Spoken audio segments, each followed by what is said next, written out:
I am Buttercream Bae of The Baking Baes, aka Krista, and today I am going to show you guys how to make a really cool monster cake. It's pretty simple. You only need one piping tip, and we are actually gonna give one of these cakes away for Halloween. So stay tuned. All right, so the things that you'll need today, I have lots of circle cutters and one little circle stamper. That's what my son calls it. So we're gonna start with some of these. You can use whatever size you want, whether you want the eyes and the mouth of your monster to be big, small, in between. That's up to you. And you can kind of just start to figure it out once you start to start with the biggest one, and we'll work our way down and see what size looks the best. I have my buttercream. I'm gonna have a purple periwinkle-ish monster. And I have my fondant. So the iris of the monster is going to be blue, the pupil will be black, and the outline will be white. The teeth are also going to be white, and the mouth will be black. I'm also going to put a few horns on my monster. It's going to be like adorable, but also a little bit fierce, but not too fierce because you don't want to scare the kids.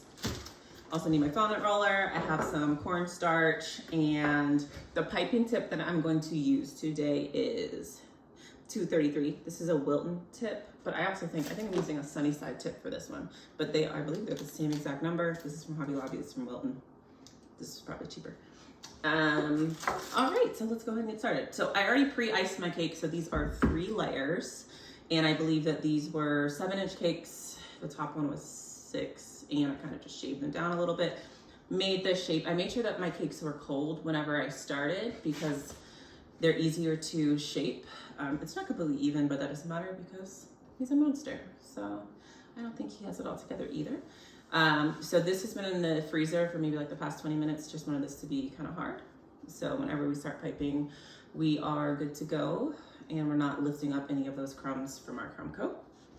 I also made a few models of what we want to do. And I like to usually make my fondant pieces and decorations ahead of time because it gives them a little bit of time to harden, but not too much. But if you work with fondant and then immediately put it on, it might stretch out a little bit, so I don't want that to happen. I'm going to show you guys how to make it, but I'm going to use these ones for the final. All right. So let's start with making our fondant eyeball. You can make your monster's eyes whatever color you would like. Personally, I want a nice blue-eyed monster, like blue, like royal blue, not like a soft blue. Like I said, he's a little bit fierce, but not too much. So I start with a little cornstarch. I am just gonna make sure I get a little bit on my hands. And we're gonna start first with the largest portion of the eye. Roll it up a little bit. We wanna make sure that it's a little malleable, and we're going to roll it out. And this is why we need the cutters, because the cutters are gonna give us that perfect shape. We don't have to guess if it's gonna be kind of a circle. These circle cutters have got me through a lot. So we're gonna make ourselves a nice, big, juicy monster eye. We're gonna use this one. Let's see, this does have measurements. It's a 3 inch, no, that's centimeters. Oh God, where are the inches? 2.5 inches, that's what this one is. So I'm just gonna place it on. I like to turn it because that gives me like a cleaner cut. So I'm gonna take this, let it rest for a minute, roll this back up. I'm gonna use the rest for the teeth. So you can have soft round teeth, little molar action, or you can have fangs. So I'm feeling fangs for this one because I'm spicy. So if I wanted to do the molar-like teeth that I have here, I would just use a circle cutter and then cut the top off. But for the fangs, I'm just going to use my little plastic X-Acto knife, and we can just cut a line. And we'll cut a line. Yeah. And then we'll just make a triangle. So there's one triangle, and then here is our other triangle. So these are about the same length. You can mess with them. You can give your monster dental problems if you'd like. You know, big teeth, little teeth. Who knows what they're eating? But for now, we're just going to stick with 2 triangles. So we're going to let these rest over here, and we don't need the rest of this white fondant. So we're going to put it back in the bag. We don't want our fondant to get hard, so we try to keep it sealed up. So let's do the blue part of the eye. All right, so same thing, we're gonna roll this up a little bit, make it a little warm. Make sure we can roll it out.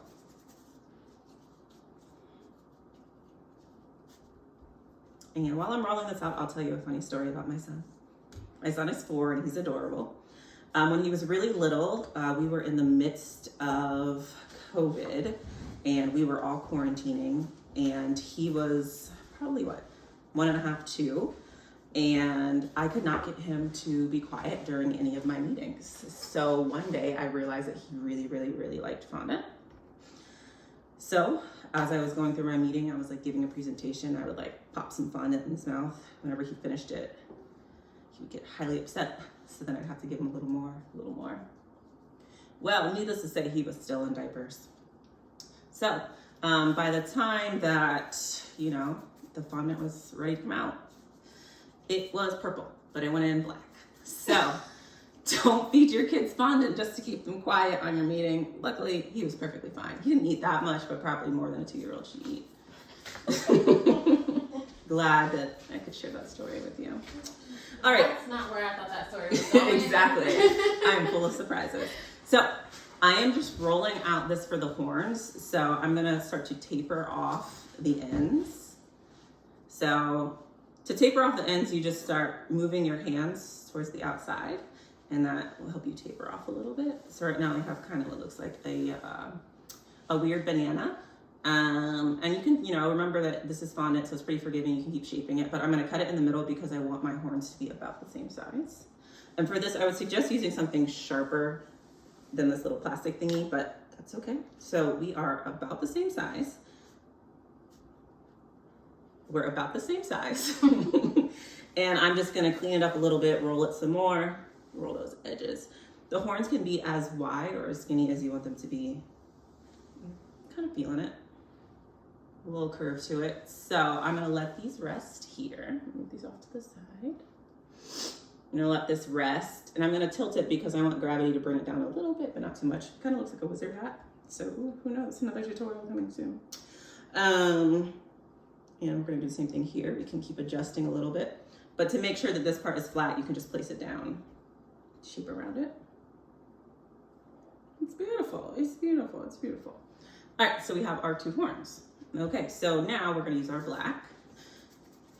Roll that up a little bit. So we're gonna use the black for the pupil as well as the mouth of this little monster, or big monster, you know, beauty is in the eye of the beholder. So I'm gonna roll this out. I want it to be a little bit larger because I'm gonna use this black piece for everything. I don't need to roll out 2 pieces.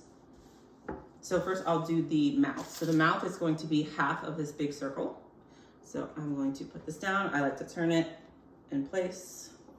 Ta-da! And then also I'm gonna use the smallest little circle stamper. Doo-doo-doo. I always try to make it an extra one because I probably will mess something up. Yeah. Okay. So put that over there. Put that over there. And I'm gonna cut the mouth in half. Ta-da! Monster mouth. Okay. Ashley's laughing at me. Also, I think I want to do a little bit of an eyelid, and we're going to do that kind of dark. So I'm going to roll out a little bit, and I'm going to use a cutter that is the same size as the white part of my eye. And I'm just going to put like a little eyelid on. So this is the cutter, the 2.5 inch one that's about the same size. So I'm going to cut that, take this away, and then I'm going to cut a little bit more. I just want a clean line. So now I have that to go around the edge of the eye. I'm gonna put these eyeballs and mouth holes together, and then I'll show you how I'm gonna ice the cake. And I'll let those rest in the meantime. It's gonna be great. Oh, there's another one.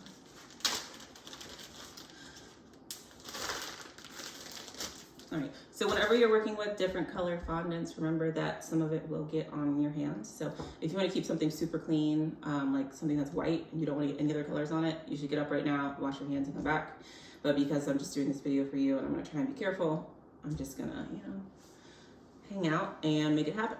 So you can use water to make fondant stick, or you could use piping gel, just because this is the only thing I have over here. I'm gonna use piping gel. Whenever you use piping gel, you don't need that much. If you use too much, everything will start to slide around. So I only really need a little bit. And I'm just gonna do this about the size of the blue part of my eye. And I want it a little off to the side because my monster's a little crazy, just like me. And we're gonna use a little bit more, just a smidge, not too much, for the pupil of our eye. And I want this to look a little bit less, I don't want it to look like it's standing up so much, so I'm gonna push down the edges. But as I push down the edges, I'm gonna go around and around because I don't wanna do it in just one spot, then I won't have my circle anymore. If you make this thin enough, you can just lay it right on top, but I want to just smush it down a little bit. And then I also wanna have this little eyelid. So just lightly around the edges. I'm gonna use a little bit of that piping gel. And I'm gonna lay this on top. And be careful not to stretch out your fondant too much. And behold, the eye of a monster. All right, so I'm gonna let this sit over here and rest, and I'm gonna do the mouth.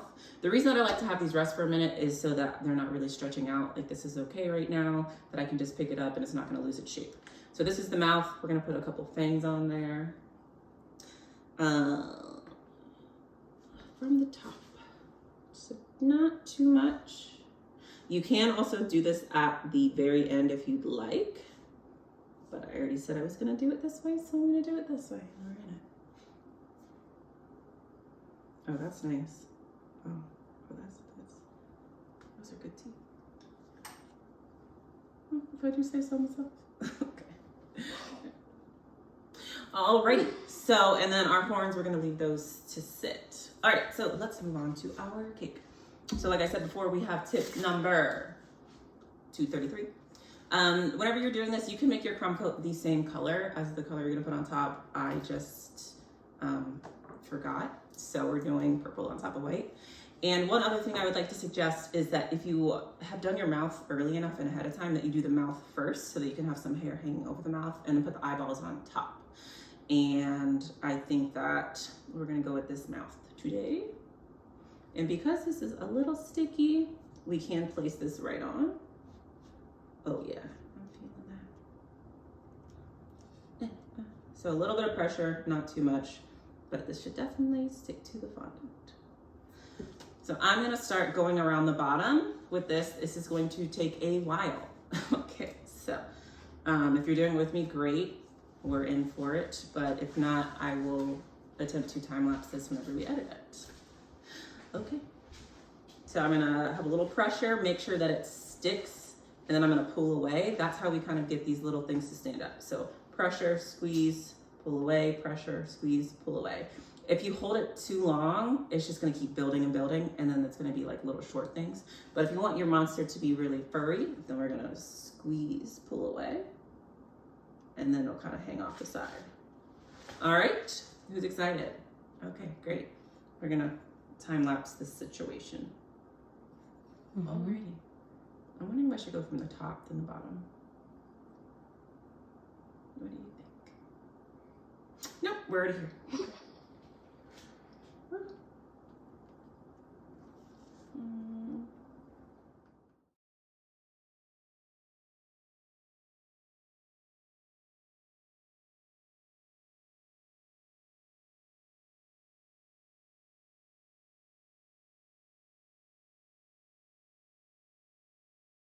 And we're back. All right, so you saw from my time lapse that I put a lot of work in. I did skip the back because my hand got tired. So one thing that you'll probably see, actually, can you get me a paper towel when you get a chance? Wet One or... thing, it doesn't matter, just regular paper towel. Okay.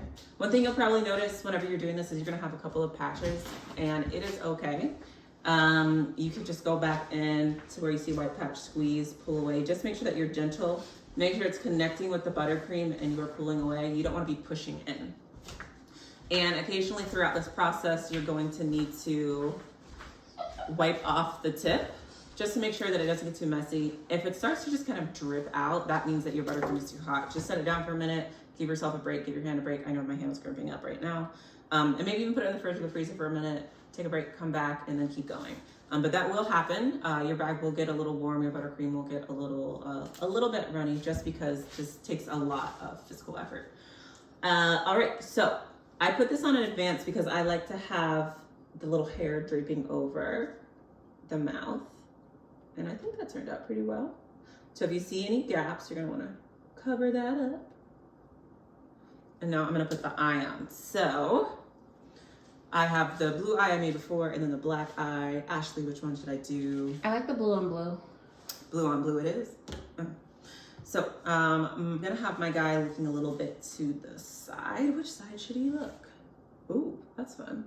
That's fun too. We're gonna go this way and I'm gonna lay it on top. So because this is buttercream, it's gonna stick, right? Just be careful. You don't wanna get any of the hair color on. And I kinda like it that the hair is not hanging over. Oh, I love everything about this. All right, and you know what? Because we're a little naughty, we have our horns. We have some big horns. We also have little horns. Big horn, little horn, haha, shoe horn. Should we go with the big ones, Sugar Bae, or should we go with the small ones? Let's go big. Go big or go home. Let's go. All right, so, ooh, that could be fun. That could be fun. Oh, that's fun too. This is what I'm feeling. So whenever we put these on top, I do like to fill in around these a little bit with buttercream as well. So I'm gonna do a little bit more. We're still using the same exact tip. Just a smidge, because you are gonna smush a little bit of your buttercream. Make sure that we're still pulling out and around. You can really just do it in the front. And even though some people, don't believe it, there is a front of every cake, even if you don't think so. There's always a front. This one's a bit more obvious. But I kind of love everything about this.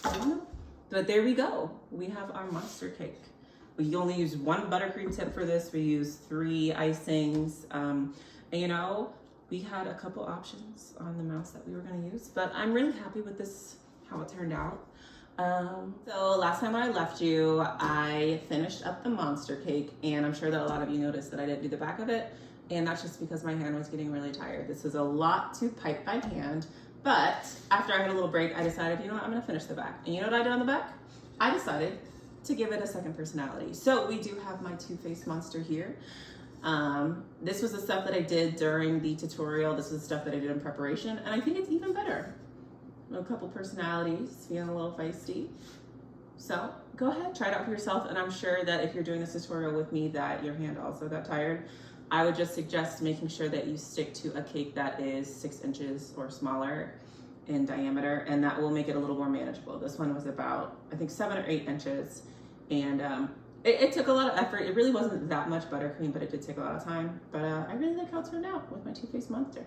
So try it out for yourself and make sure that you like, share, and subscribe. You can find us on Instagram and on YouTube at the with 2 E's Baking Baes.